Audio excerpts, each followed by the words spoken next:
जय जगन्नाथ फ्रेंड्स आपण मानकु आम यूट्यूब चैनल को बहुत बहुत स्वागत। जदि कहिबा आउ मात्र 2 दिन परे आपणक भाग्य रे अचानक परिवर्तन देखिबाकू मिलिबो। तेणु भाग्य को परिवर्तन करबाकू चाहुथिले विशेष भाव में वीडियो को पूरा लास्ट जाए देखंतु। शुभ फल आपणकू निहाती मिलिबो। जहा पई जदि कहिबा कोन सब आपणकू लाभ मिलिबो, ग्रहंकर बक्री अवस्था, ग्रहंकर स्थिति कौन रहुची एवं आपणकर प्रथम भागरे शनि विराजित, चतुर्थ बृहस्पति, पंचम सूर्य सहित बुध रोचंती, जहा सहित विशेष भाव में जदि कहिबा षष्ठ घरे आपणकर केतु विराजित अछंती, मंगल सप्तम रहिछंती, तो द्वादश भागरे राहु विराजित करिछंती। तो ग्रह मानकर एपरी स्थिति जदि आमे कहिबा तो आपणक जीवन में कौन सब नुआ परिवर्तन नहीं आसुची, कौन खुशी आपणक जीवन में आसीबो आगामी 2 दिन में निश्चिंत भाव में आमे जानिबा। ए वीडियो रे बहुत किछि जानिबा। विशेष भाव में जदि कहिबा ए 2 दिन स्थिति रे ए केतोटी दिन रे आपणकर स्थिति रे महापरिवर्तन आसीबो। तेणु वीडियो को पूरा लास्ट पर्यंत देखंतु। जदि कहिबा ग्रहराज शनि द्वारा विशेष भाव में आपणक जीवन में बहुत बड़ परिवर्तन आसीबो। आपणक जीवन में यूटर्न आसीबो। शनि बक्री अवस्था रे रहिबे तो स्थिति रे परिवर्तन मध्ये देखिबा पई मिलिबो। तो 5टी दिगरु आपणको विशेष भाव में लाभ देखिबाकू मिलिबो। 3टी क्षेत्र में सावधान मध्ये आपणको रहिबाकू पड़िबो। आसंतु जानिबा 2 दिन स्थिति किपरि रहिबो। तेणु वीडियो को पूरा लास्ट जाए देखंतु। वीडियो भल लागिथिले कमेंट बॉक्स रे जय शनिदेव बोली अवश्य लिखंतु। वीडियो को लाइक शेयर कमेंट करंतु। सर्वप्रथमे आपणको पई कहिबा बंधु मिलनर जोग मध्ये रहिबो, जहा कि नूतन बंधु आपणको मिलिबो, जहा फल रे आपण से सब को नै लाभ उठेबे। ता सहित अतीत रे किछि बंधु, अतीत रे किछि मित्र जे आपणकोठु दूरेई जाइथिले तो सेमानक सहित आपणकर किछि शत्रुता, किछि आपणकर वाद विवाद होइथिला तो पुनर्बार जोड़ी मध्ये होई पारंती। आगो को आपणकर बंधु मिलनर प्रबल जोग बनुची।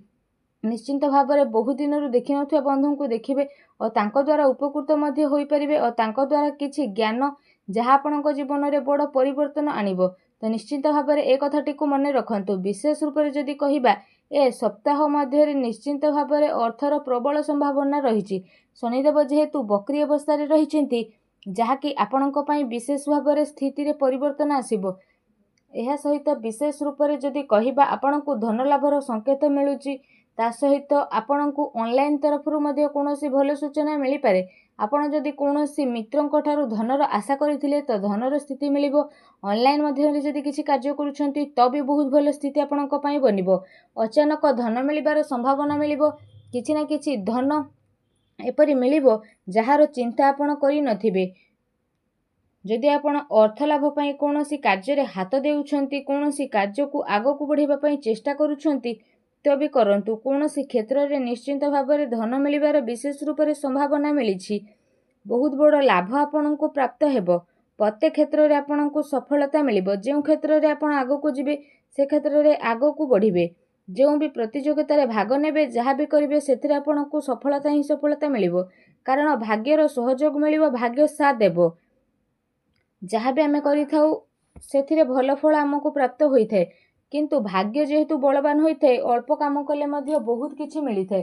तेणु भाग्य तो जानी थाए काहाकू कोन मिलिबा, आमे तो खाली परिश्रम करिथाउ।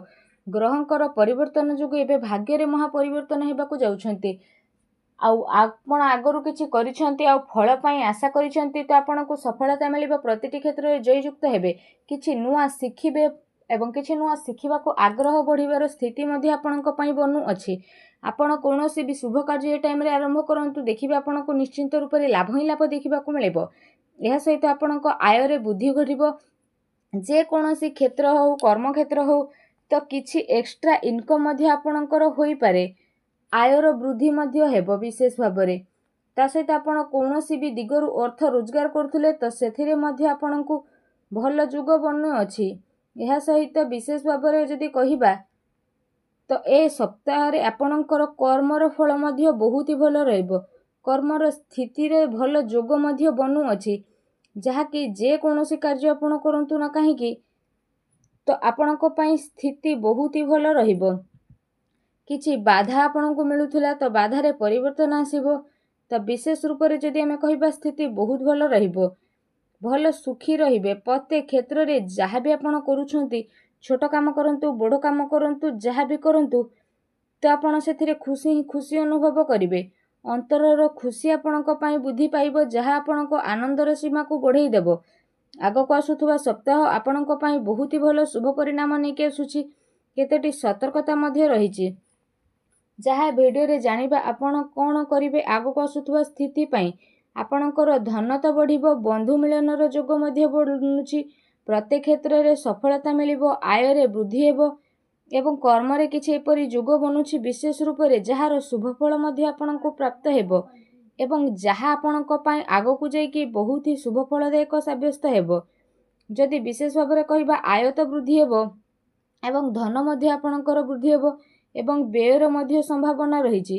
କିଛି ଏହିପରି ଆପଣଙ୍କୁ ହଠାତ୍ କାମ ଆସିପାରେ, ହଠାତ୍ କାହାକୁ କିଛି ସାହାଯ୍ୟ ସହଯୋଗ କରିବାକୁ ପଡ଼ିପାରେ କିମ୍ବା ମେଡ଼ିକାଲର ଚକ୍କର ମଧ୍ୟ କାହା ପାଇଁ ଆପଣ କରିପାରନ୍ତି ଆଉ କାହା ପାଇଁ ଖର୍ଚ୍ଚ ମଧ୍ୟ କରିପାରନ୍ତି, କାରଣ ବ୍ୟୟର ଯୋଗ ମଧ୍ୟ ଆପଣଙ୍କ ପାଇଁ ବିଶେଷ ରୂପରେ ବନୁଛି।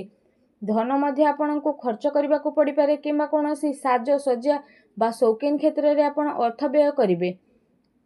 ତ ଏପରି କହିବାର ଅର୍ଥ, ଆପଣଙ୍କର ଯଦି ବ୍ୟୟର ଯୋଗ ବନୁଛି ତ ଆପଣ ସାବଧାନ ହୋଇଯାଆନ୍ତୁ।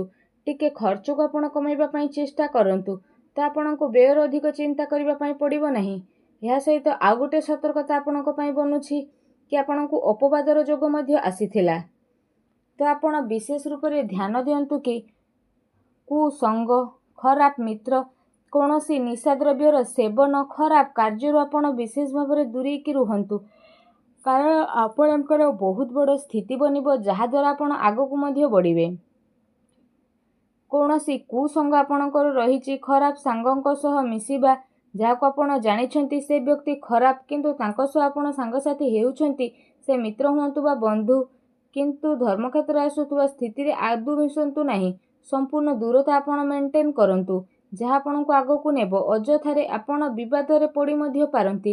ଅପବାଦର ମଧ୍ୟ ଯୋଗ ବନୁଛି। ଯଦି ଆପଣ ସତର୍କତା ଅବଲମ୍ବନ କରିବେ ତ ବହୁତ ଭଲ ସ୍ଥିତି ରହିବ। କାହା ସହିତ ଭୁଲରେ ବି କଳି ଝଗଡ଼ା କରନ୍ତୁ ନାହିଁ, କାହା ସହ ବିବାଦରେ ମଧ୍ୟ ପଡ଼ନ୍ତୁ ନାହିଁ। ଭାବି ଚିନ୍ତିକି ଆପଣ କାର୍ଯ୍ୟ କରନ୍ତୁ। ଦେଖିବେ ଛୋଟ ଛୋଟ କଥାକୁ ଯଦି ଆପଣ ଧ୍ୟାନ ଦିଅନ୍ତି ତ ଏ ସପ୍ତାହଟି ଆପଣ ସକାରାତ୍ମକ ହୋଇକି ରହିବେ। ଆଉ କିଛି ନା କିଛି ସ୍ଥିତିରେ ଆପଣଙ୍କୁ ସକ୍ସେସ୍, ଅର୍ଥ ଲାଭ ଏବଂ ବନ୍ଧୁ ମିଳନ ମଧ୍ୟ ହୋଇଯିବ। ଯାହା ଚାହିଁବେ ସେ ସବୁ ମଧ୍ୟ ଆପଣ ପ୍ରାପ୍ତ କରିପାରିବେ। ଆଉ ସକାରାତ୍ମକ ରୁହନ୍ତୁ, ଭଲ ବ୍ୟକ୍ତିଙ୍କ ସହ ମଧ୍ୟ ଆପଣ ମିଶନ୍ତୁ। ଏହା ସହ ଜୀବନରେ କିଛି ନୂଆ କରିବା ପାଇଁ ମଧ୍ୟ ଆପଣ ଚେଷ୍ଟା କରନ୍ତୁ ଏବଂ ସକାରାତ୍ମକ ରୁହନ୍ତୁ ଏବଂ କିଛି ପରିବର୍ତ୍ତନ ନିଜ ଜୀବନରେ ଆଣନ୍ତୁ। ଦେଖିବେ ଆପଣଙ୍କ ଜୀବନରେ ନିଶ୍ଚିନ୍ତ ରୂପରେ ବହୁତ ଚମତ୍କାର ପରିବର୍ତ୍ତନ ଆଣି ଆସିବ। ଯାହା ଆପଣଙ୍କ ଜୀବନରେ ଆସିନଥିଲା ଏବେ ସେ ସବୁ ଆପଣଙ୍କ ଜୀବନରେ ଆସି ମଧ୍ୟ ଯିବ ଓ ନିଶ୍ଚିନ୍ତ ପ୍ରତ୍ୟେକ ଭାବରେ ଆପଣ ଲାଭ ଉଠିପାରିବେ। ତା ସହିତ ଶନି ଯେହେତୁ ବକ୍ରି ଅବସ୍ଥାରେ ଅଛନ୍ତି ତ ପ୍ରତ୍ୟେକ କ୍ଷେତ୍ରରେ ଲାଭ ହିଁ ଲାଭ ଆପଣଙ୍କୁ ଦେଖିବାକୁ ମିଳିବ। ତ ସଦାସର୍ବଦା ଭଲ ଦିଗରେ ଚାଲନ୍ତୁ, ଠିକ୍ ଚାଲନ୍ତୁ।